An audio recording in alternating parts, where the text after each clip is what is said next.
do irmão na palavra, Senhor, e no meu coração.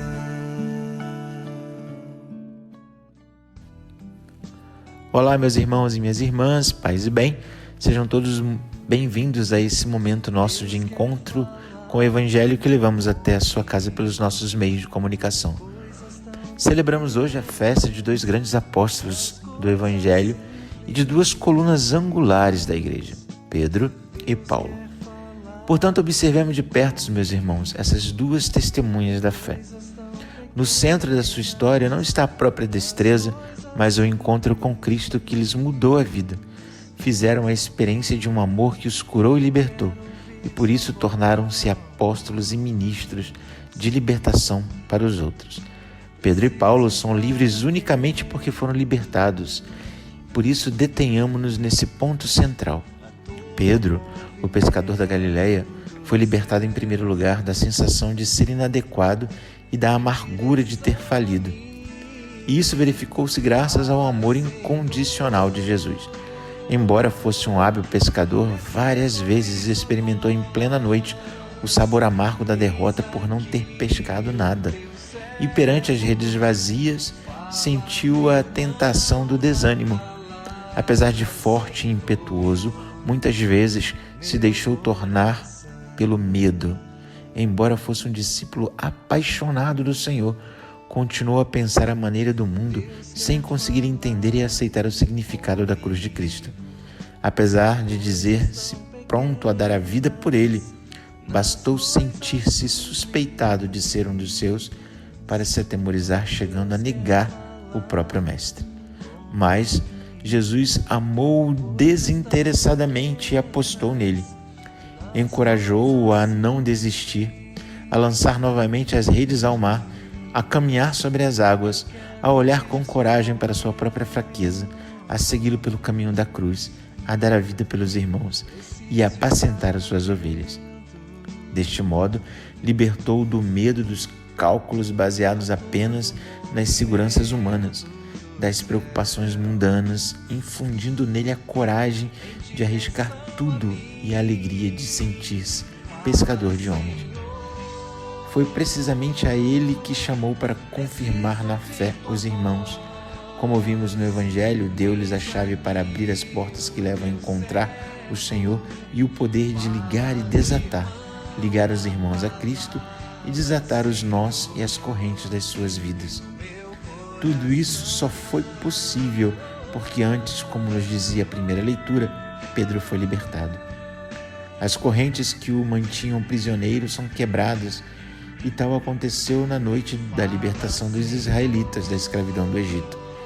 É convidado a levantar-se depressa, colocar o cinto e calçar as sandálias para sair. E o Senhor abre as portas diante dele. É uma nova história de abertura de libertação, de correntes quebradas, de saída do cárcere que o prende. Pedro faz a experiência da Páscoa, pois o Senhor o libertou.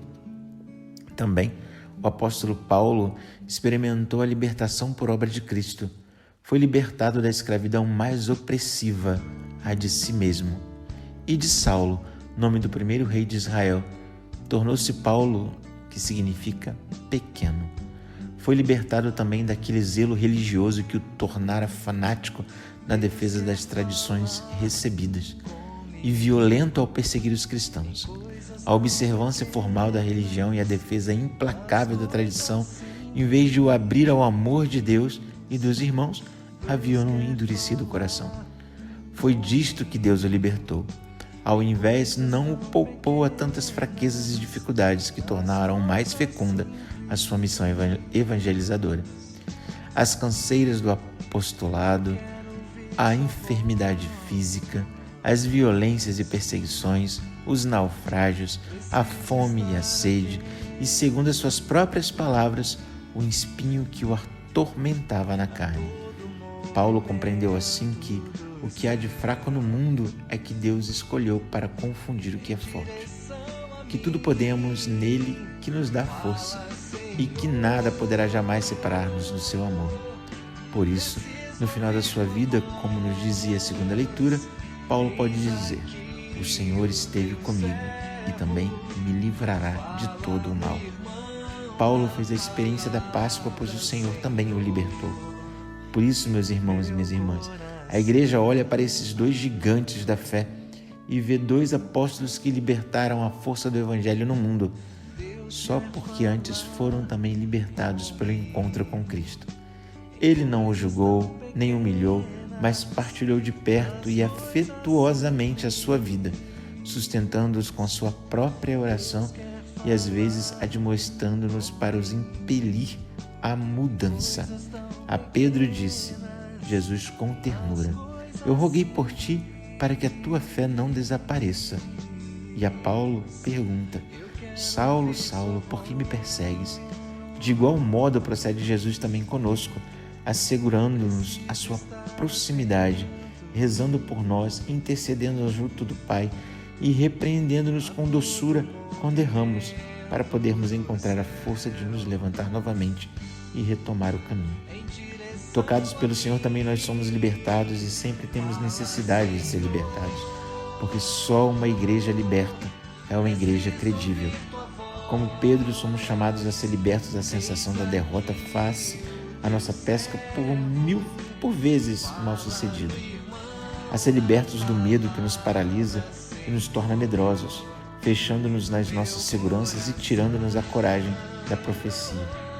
Como Paulo, somos chamados a ser libertos das hipocrisias da exterioridade, libertos da tentação de nos impormos com a força do mundo e não com a debilidade que deixa espaço a Deus. Libertos de uma observância religiosa que nos torna rígidos e inflexíveis, libertos de vínculos ambíguos com o poder e o medo de serem incompreendidos e atacados. Por isso, Pedro e Paulo, meus irmãos, oferece-nos a imagem de uma igreja confiada às nossas mãos, mas conduzida pelo Senhor, com fidelidade e ternura. De uma igreja débil, mas forte com a presença de Deus. De uma igreja libertada que pode oferecer ao mundo aquela libertação que ele sozinho não se pode dar a si mesmo. A libertação do pecado, da morte, da resignação, do sentimento da injustiça, da perda da esperança que embrutece a vida das mulheres e dos homens do nosso tempo. Por isso, meus irmãos e minhas irmãs, interroguemo-nos: quanta necessidade de libertação tem as nossas cidades, as nossas sociedades, o nosso bairro, o nosso mundo?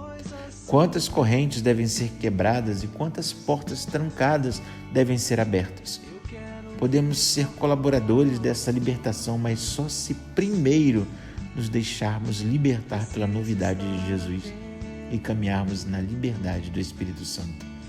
Hoje, os nossos irmãos arcebispos recebem o grande momento de estarem fazendo o papel desse nosso baluarte, Pedro, que sempre vai guiar as suas ovelhas, sempre vai cuidar das suas ovelhas.